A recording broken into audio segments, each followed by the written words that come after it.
Terima kasih Anda masih bersama kami di Kompas Petang, saya Cynthia Rompas. Saudara, jelang sidang pra-peradilan, Peggy Setiawan, kuasa hukum bakal adu alat bukti dengan penyidik. Kuasa hukum Peggy yakin bukti chat yang menguatkan Peggy tak ada di Cirebon akan membebaskan kliennya dari status tersangka pembunuhan Vina dan Eki.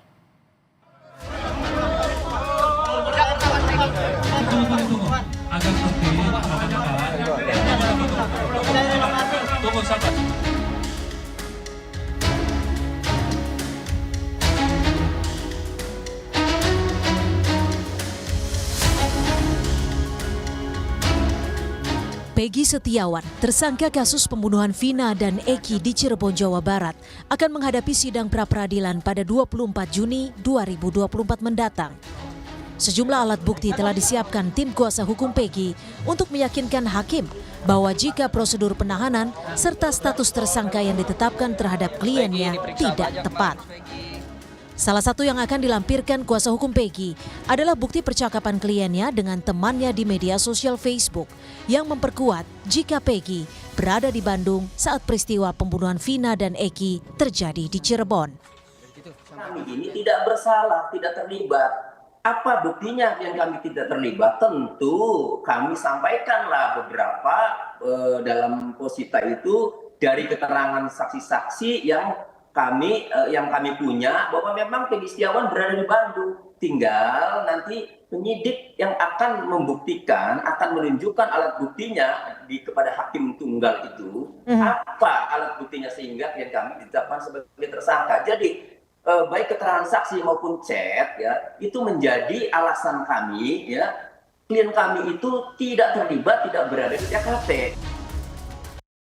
Sementara Guru Besar Fakultas Hukum Universitas Jenderal Sudirman, Hipnu Nugroho menyebut, jika bukti chat atau percakapan Peggy dengan saksi-saksi tidak bisa dimasukkan sebagai alat bukti di sidang pra-peradilan Peggy Setiawan.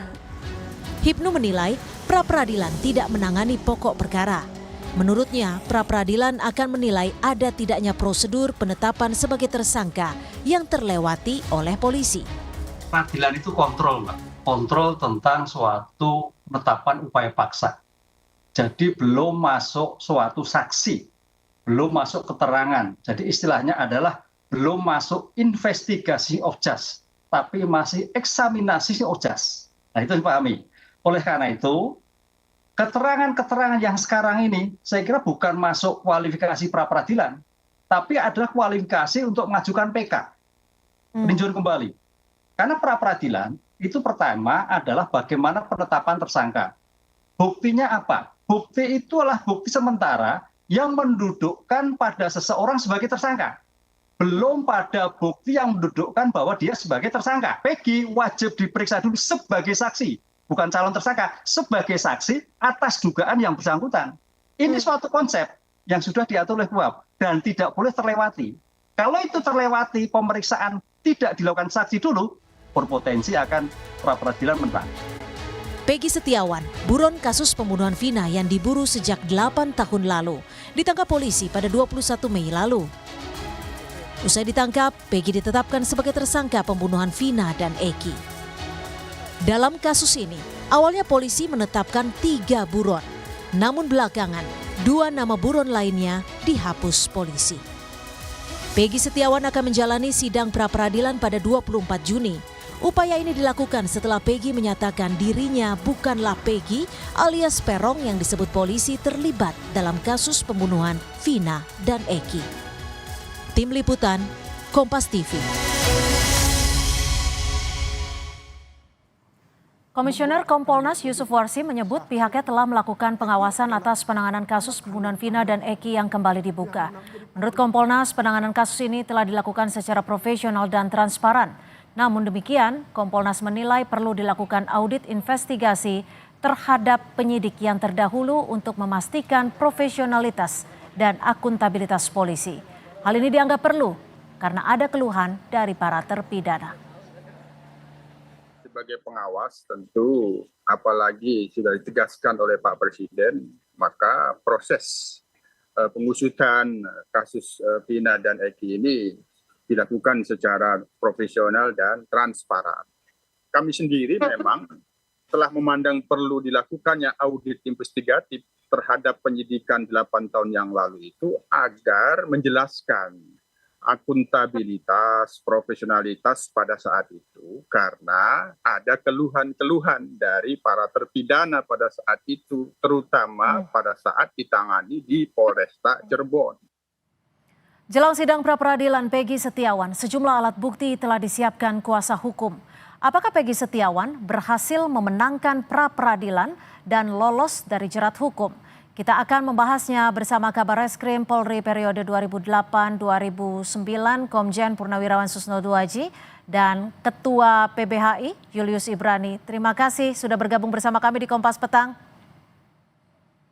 Terima kasih, selamat Sore. petang. Ya, Selamat sore Pak Julius. Selamat sore. Saya ke Susno. Mas Julius terlebih dahulu. Mas Julius, Anda jika melihat kasus ini memungkinkan tidak jika Peggy memenangkan pra-peradilan pada 24 yang sidangnya dimulai 24 Juni mendatang? Oke, kalau dibilang kemungkinan ini nggak bisa teka-teki ya Cynthia ya, karena sebetulnya aturan terkait dengan pra-peradilan ini rigid sekali. Gitu ya, kita merujuk pada pasal 77, lalu juga ada spesifikasi pasca putusan MK Mahkamah Konstitusi nomor 21 tahun 2014. Jadi fokusnya itu di objek yang menjadi dasar seseorang ditetapkan sebagai tersangka, seseorang dikenakan penahanan, dikenakan penangkapan atau upaya paksa itu. Nah, yang saya lihat, yang saya perhatikan dari kasus ini, memang selalu fokus pada subjek.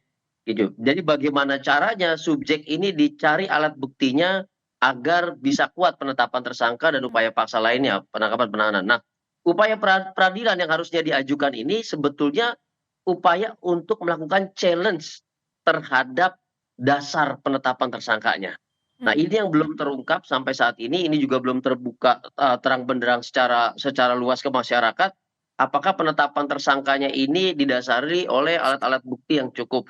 Jadi dari sini saja peluangnya sudah terbuka untuk mengajukan pra-peradilan. Terlebih lagi misalnya alat buktinya hanya dari satu sisi pihak penyidik saja dan berupa keterangan orang-orang saja tanpa dikuatkan model alat bukti yang lain gitu. Nah, ini tentu ada human error, ada apa dan segala macam, sehingga peluang itu terbuka lebar. Jadi kalau kita bicara kemungkinan dari segi asumsi bahwa objek ini adalah keterangan-keterangan dari personal, maka tentu ada peluang untuk mengajukan pra-peradilan. Tapi tadi saya katakan perlu ada objek yang lebih kuat dari sekedar keterangan personal saksi-saksi yang kita tahu banyak distraksinya sejak pemeriksaan pertama gitu. Saya ke Pak Susno. Pak Susno, berdasarkan pengalaman Anda sebagai Kabar Reskrim, ketika menangkap seseorang dibutuhkan dua alat bukti yang sah seperti itu.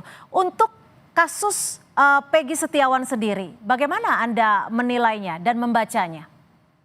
Kita menilai dari apa yang terangkat ke permukaan oleh media ya. Apa yang disampaikan oleh penyidik melalui siaran pers, karena kita kan hanya mengamati dari situ. Kalau yang ada sekarang ini dari alat bukti 184 harus minimal 2 untuk melakukan upaya paksa penangkapan, penahanan dan lain-lain itu, termasuk menjadikan dia tersangka. Nah, itu yang belum kelihatan. Yang nampak adalah justru yang sangat lemah, keterangan saksi yang itu posisinya sangat lemah.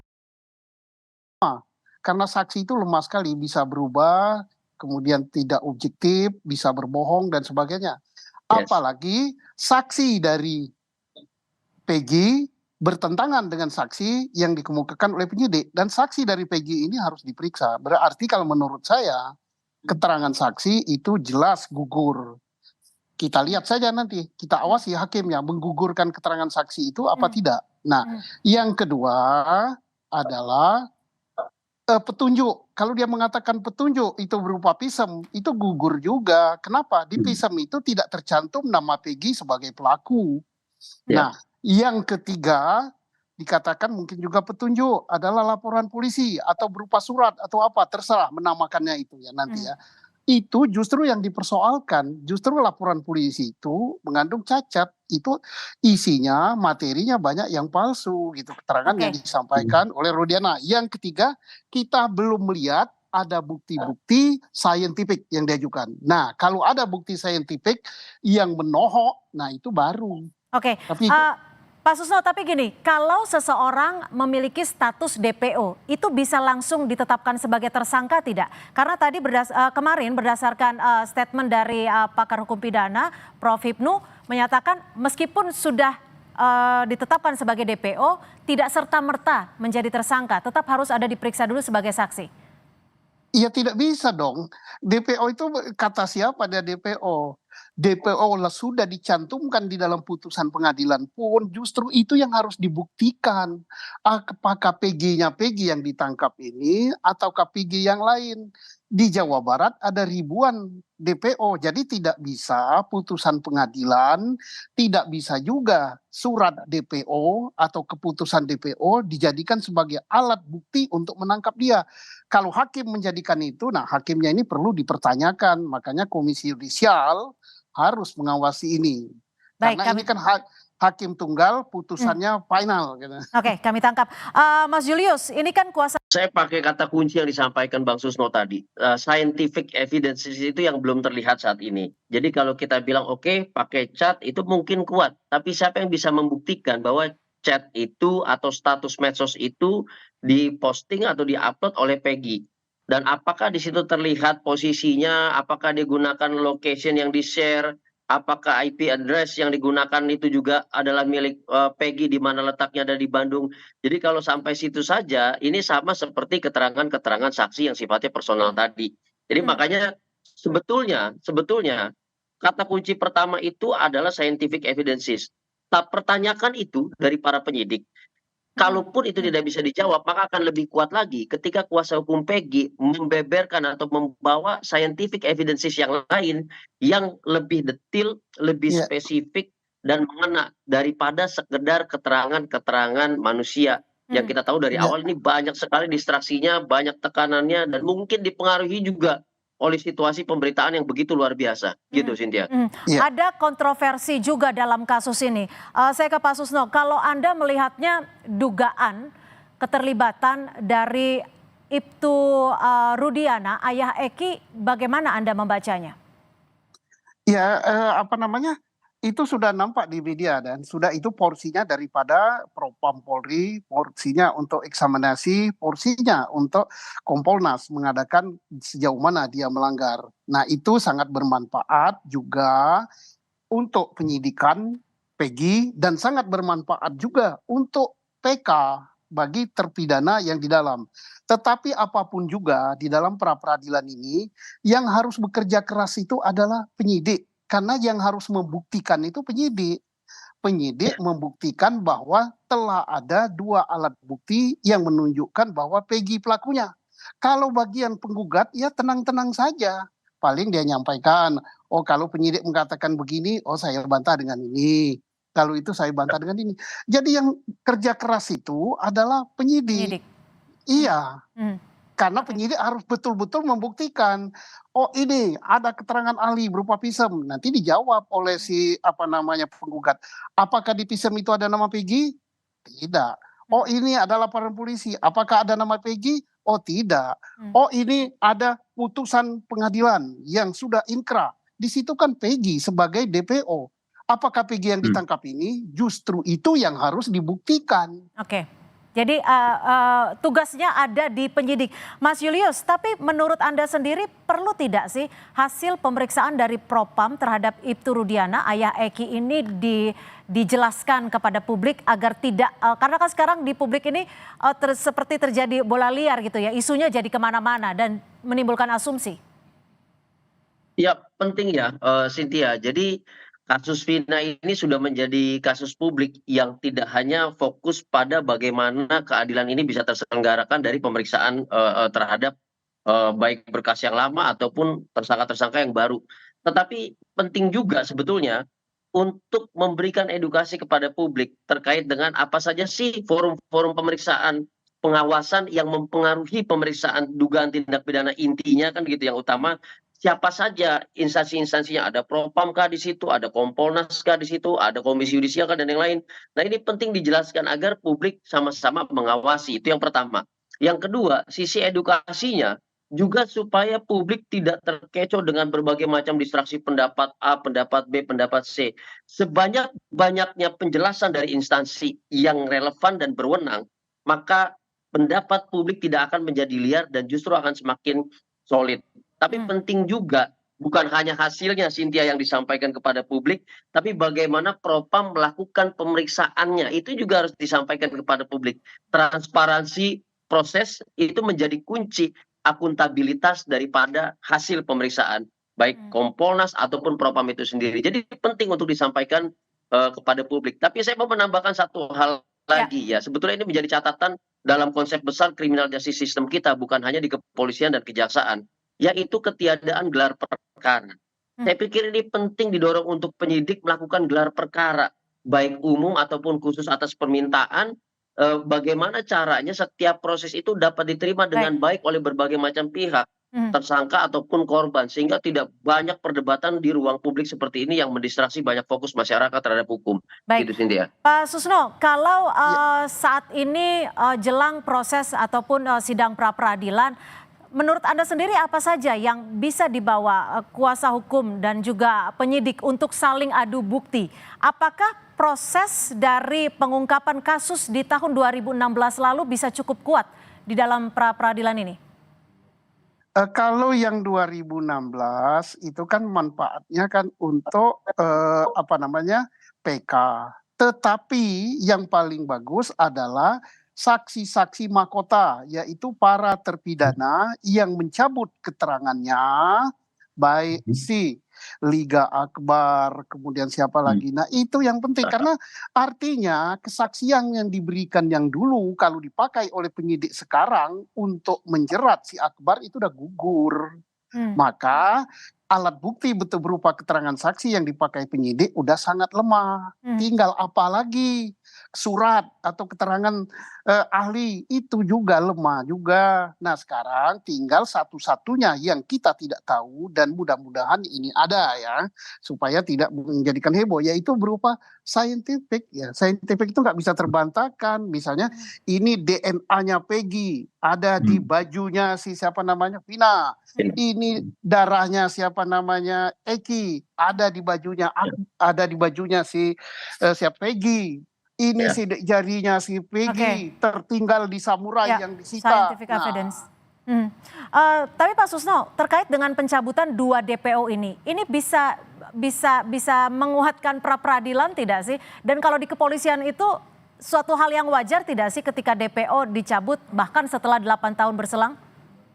Nah itu justru melemahkan daripada penyidik gitu. Kenapa? PG kan statusnya DPO juga, baik DPO yang dibuat oleh Polri, oleh penyidik, maupun DPO yang ditulis di dalam putusan pengadilan.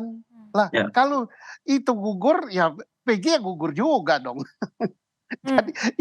Jadi artinya ini menang atau tidak kalau dari syarat administratif atau syarat alat bukti udah kuat sekali, tapi tinggal kita bisa punya hakim yang jujur, yang netral, yang adil, yang cinta pada kebenaran dan keadilan, yang punya integritas atau tidak. Hanya itu aja kuncinya. Mas Julius, konstruksi hukumnya bagaimana nih? Kalau tadi Pak Susno menyebut kalau yang DPO gugur, harusnya Peggy gugur juga. Menurut Anda gimana? Ya harusnya berpijak pada satu peristiwa yang sama, yang artinya satu alat bukti yang sama ya. Ketika alat bukti yang sama itu bisa menggugurkan pihak lain, bisa jadi itu peluang bagi pihak tersangka yang lain juga gugur. Kan gitu, karena tidak mungkin satu peristiwa alat buktinya beda-beda. Kan samurainya sama dan yang lainnya sama gitu. Keterangan saksinya juga bisa sama, ketika berubah ya tentu mempengaruhi tersangka satu sama lain kan gitu. Tapi yang mesti dipikirkan adalah begini. Ya tadi konsep bahwa satu peristiwa dengan alat bukti yang sama, apabila ada perubahan penetapan tersangka atau DPO tentu mempengaruhi satu sama lain, iya itu pasti. Tapi saya ingin membahas juga bahwa jangan sampai ini ada solidaritas hakim, ini paling penting Bang Susno ya. Ketika hakim yang awal telah memutuskan bersalah dengan BAP yang belum diubah dengan alat bukti dan segala macam keterangan yang memenjarakan para terpidana sekarang, jangan-jangan nanti pas pra-peradilan dia merujuk pada sesuatu yang telah diputuskan sebelumnya, putusan yang telah diputuskan sebelumnya, lalu mengatakan perubahan saat ini belum bisa menggugurkan putusan sebelumnya. Karena putusan sebelumnya adalah pokok perkara, sedangkan pra peradilan adalah mengenai objek alat bukti dan prosedur upaya paksa termasuk penetapan tersangka di dalamnya.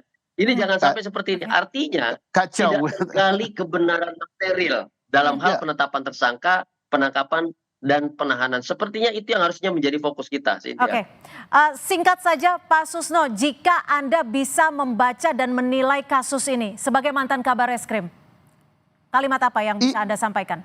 Singkat saja. Iya, kalimat saya adalah kejujuran aparat penegak hukum bahwa dia cinta keadilan dan kebenaran. Itu saja. Hakimnya mari rakyat Indonesia mengawasi hakimnya. Dah.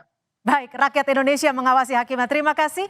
Kabar Eskrim Polri periode 2008-2009, Komjen Purnawirawan Susno Duaji, dan juga Mas Julius Ibrahim, Ketua PBHI, sudah memberikan perspektifnya di Kompas Petang sore hari ini. Selamat sore. Sore.